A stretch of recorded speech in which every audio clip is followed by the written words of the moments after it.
बिस्मिल्लाहिर्रहमानिर्रहीम अस्सलाम वालेकुम। ते अज शुरू करें पे अस पार्ट 2 सोलर के हवाले नाल। उनदे विच अस तुहानू दिखाने पे मोटर किवें लगसी। पहले तुहानू दसाया असें अपना पहुँच गया असें बोर ते बन के असां जेहड़ा ना पहले अपना सोलर पैनल जमीन ते फिक्स किया असें। हुण तुहानू ओपन करने का तरीका दसेसू ते मोटर दी लाइन फिट करने का तरीका दसेसू। जोड़ा मोटर है ना सर, जोड़ा ना पहले असां इवें चाहते हासे जिमें अपना डिग्गी दी लाइन होंदी है उमें फिट करने आसे। हुण असां इना नवा तरीका कढ आयूं। वो ये है कि असां फ्रेम डिग्गी वाली फ्रेम पीटर वाली फ्रेम ते मोटर को फिट करते ट्रैक्टर की मदद नाल चाह के अपना फुडिशन ते रखें। ये तुस देते प्यो असां बहु ईजी तरीके नाल चाह ते अपना इन्हें उत्ते रखते फुडिशन ते रखते अस ये बहु ही फायदा है इंदे विच, क्योंकि वजन इंदा बहुत ज़्यादा होंदे। तो पहले भी दसिया असें 2-3 बंदे को ना चलदी है। हुण सारे वास्ते आसानी का सबब बन गए। अस चाह ते उत्ते रख गिनने आराम नाल खोल ते फिट कर गिनने। ये तुसा देते प्यो ना ये हुण बिल्कुल फिक्स तरीके नाल उत्ते रखे वैसी ते खोल ते असा ट्रैक्टर को फारिग करेसू वाला जड़ा वन के ना तो दिखेसू लाइन की फिट थी है की फिट थी है। ये बहु ही आसान तरीका है इंदा। सारे चैनल को तुसा फॉलो लाजमी करेसो ते शेयर भी करेसो ते लाइक भी करेसो।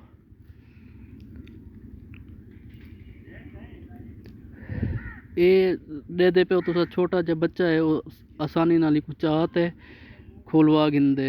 इंदा वजन बहुत ज़्यादा होने की वजह तो 3 बंदे असां पूरा जोर ला के चेंदे आसे मुश्किल नाल चबदी है।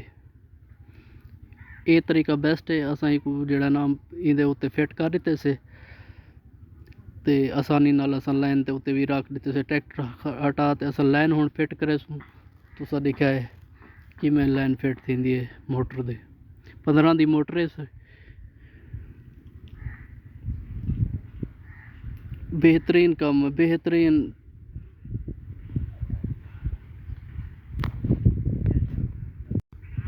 बहुत अच्छे तरीके नाल डिठे हुए तुसा ये हुण असां फिट करेंदे पियो। बहुत आसानी है इहदे विच। फ्रेम जड़ी पीटर वाली फ्रेम है उनदे नाल बहुत आसानी है। तुसा भी जेड़े मेरे बिरा सोलर गिद्दी वजो ये तरीका आजमाओ, बहुत अच्छा तरीका है। लाइन फिट करें पहले अस 3-4 बंदे चाहिए असे। हुण मैं कला भी होवां ना ही कुछ चाह ते फिट कर सकदा। इहदे विच कई ज़्यादा बंदे क्या नहीं लगदे। मेरे को ये तरीका बहुत अच्छा लगे। तुसा ही दसे सो कमेंट कि किवें है ये तरीका कार बेहतर है। ये लाइन फिट थी गई सर और आसानी नाल ही अगू पिछू करके इनके काबले टैट कर दसो ये लाइन फिट थी वैसी। बहु ही अच्छा तरीका है। तुसा सबको दसे सो कमेंट लाजमी दसे सो। असा हुण जेड़ा ना तो अपना सैटअप खोल ते दिखेसू कि की खुलते सैटअप ते अगली वीडियो च बोला मजीद दसेसू कि एक क्लीनिंग की करी है। क्लीन करने का तरीका ही दसेसू तो प्लेटें को साफ सुथरा रखने का तरीका भी दसेसू। हिंदे 2 अगू काबले होंदे 2 दरम्यान होंदे ते 2 पिछली साइड ते होंदे जेड़ा ना एक फिक्स ये पैप वाली है। पैप ते फिक्स थी हुई है सारा सिस्टम इनका पैप ते लगा हुआ है। एक साइड ते कर सकते हो दूजी साइड ते भी कर सकते हो। एक घुमा भी सकते हो। बेहतरीन तरीका है। ये दे दे प्यो आसानी नाल बहुत ही आसानी नाल खुलते। बेहतरीन तरीका है खोलने का। पहले एक खोल गिनो बाद इन्हें नट वगैरह खोलो फिक्स कर ते खड़ा दो। तुस दे पे उस काफ़ी धूल जई पी है प्लेटें दे उत्ते